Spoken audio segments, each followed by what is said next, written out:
Primeiro vem o compromisso, ou seja, toda a fase de preparação deixa o homem pai e mãe, se une à sua mulher. O compromisso, o conhecimento, não é? O entrosamento, o desenvolvimento de afinidades, deixa o homem pai e mãe, se une à sua mulher e finalmente tornando-se ambos uma só carne. O sexo, ele vem como uma consumação e não como um início. Isso aqui já pode eliminar da nossa mente um conceito tradicional dentro de muitos ambientes cristãos, talvez até em alguns meios nossos, né? De que uma relação sexual estabelece que as pessoas estão casadas diante de Deus.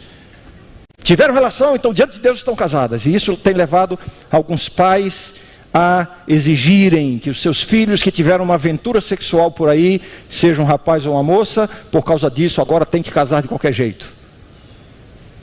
Se não casa na igreja, casa na delegacia, como dizia antigamente, né? Eu espero que você já tenha superado esse conceito. Não faça isso.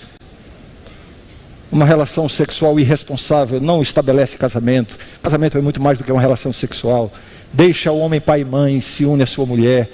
Envolve compromisso, envolve independência, envolve maturidade, envolve convivência. E então, tornando-se uma só carne. Se por um lado, um casamento só é consumado depois que há uma relação sexual, por outro lado, uma relação sexual sozinha não define o casamento. Não exija de seus filhos que eles consertem o erro, cometendo outro talvez maior ainda. E digo mais, mesmo em caso de gravidez não desejada, a gravidez não deve ser nunca motivo para precipitar um casamento entre dois jovens que não se prepararam para isso. Não faça isso. Não faça isso. E nem pense que essa é a maior tragédia da vida. Eu às vezes tenho medo de falar isso porque pode dar impressão para alguns que vão interpretar mal as minhas palavras e dizer ou pensar que eu estou minimizando a gravidade desse erro. Não é isso absolutamente.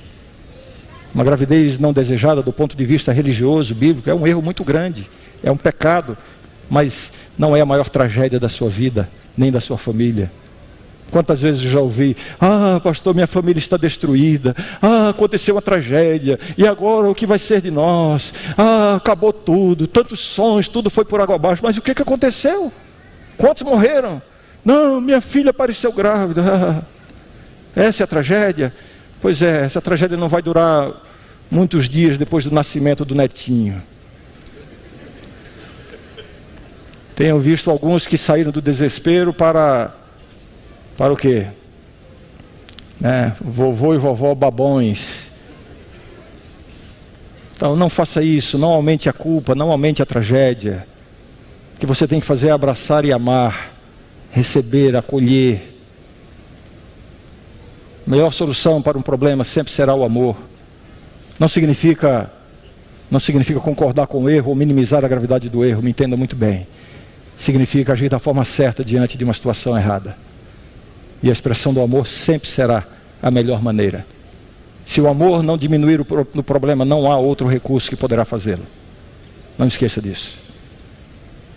Mas eu estava falando o quê? Que o sexo ele é a consumação do casamento, não é o início, né? Não é o início. Eu vou dar um exemplo disso. Na Bíblia nós temos a história de Isaac e Rebeca.